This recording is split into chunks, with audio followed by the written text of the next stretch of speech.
Perkenalkan, nama saya Muhammad Zuhur Pratama dari NPM 0018. Saya akan menyampaikan PPT yang berjudul Perencanaan Karir Sejak Dini. Pengertian perencanaan karir. Perencanaan karir adalah proses menetapkan tujuan karir serta langkah-langkah yang perlu dilakukan untuk mencapainya berdasarkan potensi diri, minat, dan kondisi lingkungan. Karir tidak hanya berarti pekerjaan, tapi juga mencakup semua peran dalam kehidupan yang ingin dicapai seseorang, seperti pelajar sukses, wirausaha, guru, dokter, atau profesi lainnya. Dengan melakukan perencanaan karir sejak dini, seseorang dibantu untuk tidak hanya sekedar memiliki pekerjaan berdasarkan tren atau tekanan lingkungan, tetapi berdasarkan kesadaran penuh akan apa yang sesuai dengan kepribadian, kemampuannya, dan nilai-nilai yang dianut. Hal ini bertujuan agar individu dapat menyiapkan diri dengan lebih baik lagi dari segi pendidikan, pelatihan, maupun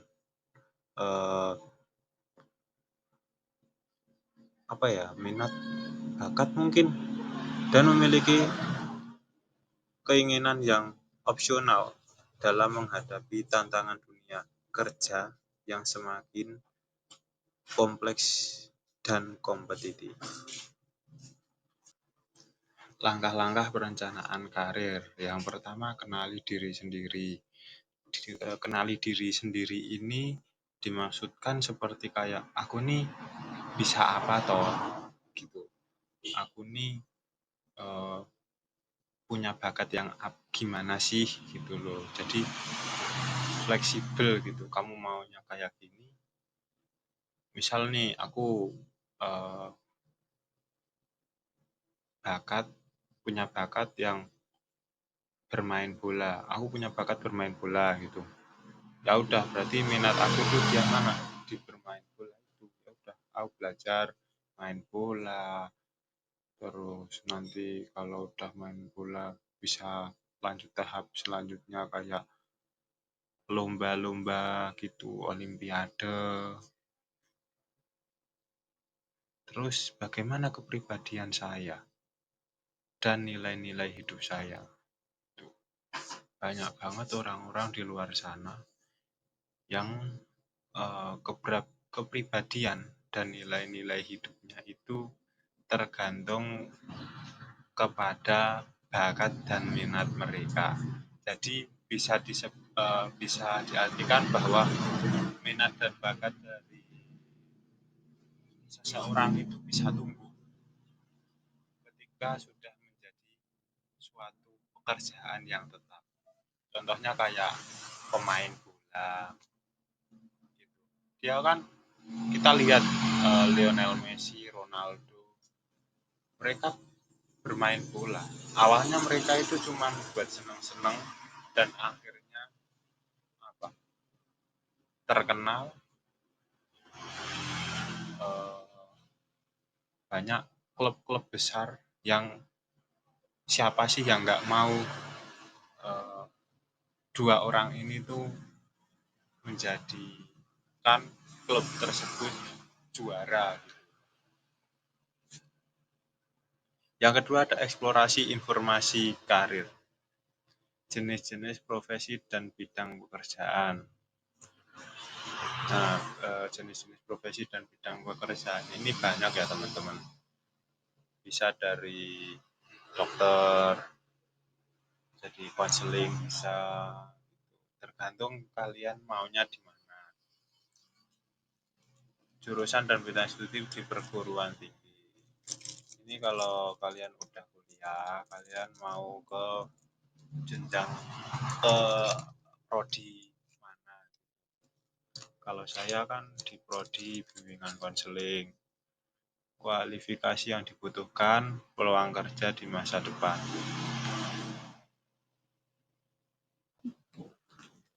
Yang ketiga, tentukan tujuan karir.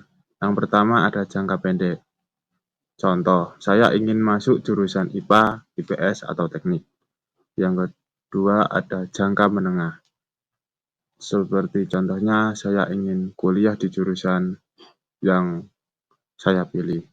Yang ketiga, jangka panjang. Saya ingin menjadi bla bla bla bla. Yang keempat, buat rencana aksi. Yang pertama, belajar dengan serius dan konsisten. Kedua, ikut pelatihan, seminar, atau bimbingan belajar. Ketiga, konsultasi dengan guru BK atau orang tua. Empat, ikut lomba kegiatan organisasi atau magang. Yang selanjutnya, faktor yang mempengaruhi perencanaan karir. Yang pertama ada faktor internal, minat dan bakat, kepribadian, nilai hidup, kesehatan. Faktor eksternal, dukungan keluarga, lingkungan sosial, informasi pendidikan dan pekerjaan, dan pekerjaan. Keempat, perkembangan teknologi dan pasar kerja. Tips sukses merencanakan karir. Yang pertama, jangan ikut-ikutan teman. Jangan ikut-ikutan teman ini bisa diartikan ke dalam hal yang negatif ya kawan-kawan. Contohnya sering membolos, tidak ikut mata pelajaran, kayak gitu. Yang kedua ada diskusi dengan guru BK atau orang tua. Nah, ketika kamu ada masalah di rumah, kamu bisa diskusikan kepada orang tua atau orang tua kedua yang bisa kamu ajak cerita. Contohnya guru BK, terus kayak ya guru BK gitu. Yang ketiga ada manfaatkan internet dan media sosial untuk mencari info karir. Nah, ini ketika kamu gabut scrolling di TikTok, entah TikTok, Instagram atau platform-platform aplikasi lainnya, terus kamu ada satu atau web iklan gitu yang ngajak untuk yuk ini kita bisa loh jadi affiliate gitu. Kalau yang di TikTok itu biasanya kayak gitu ya. Kalau yang di Instagram atau di WA itu mungkin ada tapi jarang. Tapi kebanyakan kalau mencari info itu biasa info pekerjaan ya itu di Facebook itu banyak. Yang ketiga ada sorry, yang keempat memiliki lebih dari satu rencana plan A, plan B dan C. Misal gini guys, kamu ada rencana kalau udah lulus nih, aku mau ke SMP Negeri 1. Tapi kalau misal ke SMP Negeri 1 aku nggak keterima, aku bakal ke SMP 2. Kalau ke SMP 2 nggak keterima ya udah plan terakhir yaitu ke SMP 3 kayak gitu. Selanjutnya ada selalu terbuka pada perubahan dan peluang baru. Nah, ini mungkin kayak ini ya guys ya.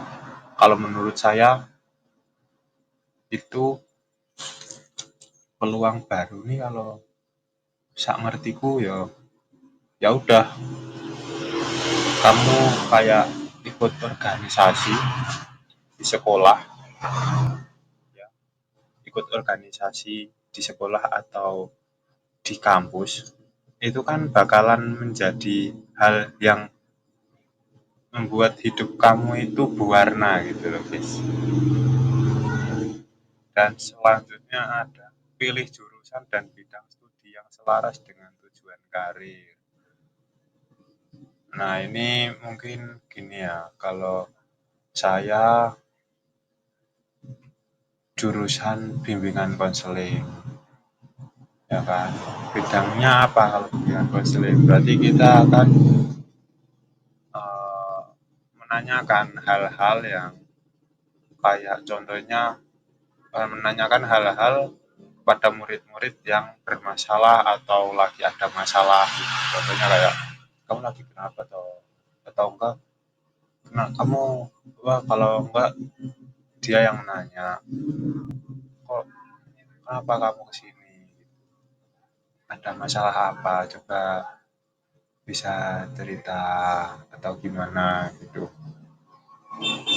Kembangkan soft skill komunikasi kerja tim problem solving. Nah ini buat kalian yang kalau kerja kelompok.